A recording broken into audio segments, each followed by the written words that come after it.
Kidney stones ఉన్నవారికి, అలాగే కిడ్నీలు ఫెయిల్ అయ్యి డయాలసిస్ చేయించుకుంటున్న వారికి, కాళ్ళు చేతుల్లో వాపులు ఉన్నవారికి దివ్య ఔషధంలా పనిచేసే పునర్జన్మనిచ్చే పునర్నవ ఆకు అండి. అదే ఊర్లలో తెల్ల గలిజేరు అని పిలుస్తారు కదా, ఇదే అండి. చాలా బాగా పనిచేస్తుంది. వారంలో 2-3 సార్లైనా తినాల్సిన కర్రీ అండి.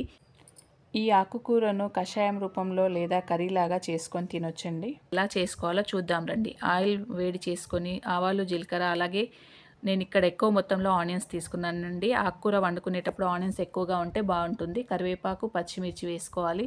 కచ్చాపచ్చగా దంచిన వెల్లుల్లిపాయలు వేసుకొని ఒకసారి కలుపుకోవాలి. ఆనియన్స్ మగ్గడానికి రుచికి సరిపడా సాల్ట్ వేసుకుంటున్నానండి నేను ఇక్కడ. సాల్ట్ వేసుకొని అలాగే 1/2 స్పూన్ పసుపు వేసుకోవాలి. ధనియా పౌడర్, జీరా మెంతుల పౌడర్ వేసుకొని ఒకసారి కలుపుకోవాలి. 1 గంట పాటు వేడి నీళ్ళలో నానబెట్టుకున్న గుప్పెడు పెసరపప్పు అండి.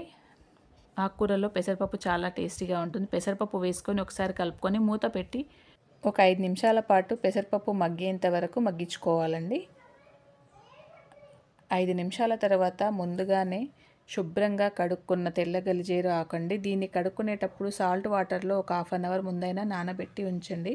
ఆ తర్వాత సన్నగా తరుక్కోండి. చూసారా ఇలా ఉంటుంది. ఇప్పుడు ఈ ఆకుకూరను ఇందులో వేసుకొని ఒకసారి నిదానంగా కలుపుకోవాలి. ఇది ఎక్కువ టైం పట్టదండి ఉడకడానికి. 4-5 నిమిషాల్లో ఉడికిపోతుంది. ఆకుకూరలు ఏవైనా త్వరగా ఉడికిపోతాయి కదా, ఎక్కువగా ఉడికించాల్సిన పని లేదు. అంతే అండి, రెడీ అయిపోయింది. తెల్ల గలిజేరు కర్రీ రెడీ అయింది. కనీసం వారంలో 2 సార్లైనా తినేలా ట్రై చేయండి. ఎవరికైనా ఆరోగ్యానికి చాలా మంచిది ఈ ఆకుకూర. పునర్జన్మనిచ్చే ఈ పునర్నవ ఆకు గురించి నలుగురికి షేర్ చేయండి, తెలియజేయండి మంచిదని. ఇలాంటి మరిన్ని మంచి మంచి రెసిపీస్ కోసం చూస్తూనే ఉండండి నిత్యవేదం టాక్స్.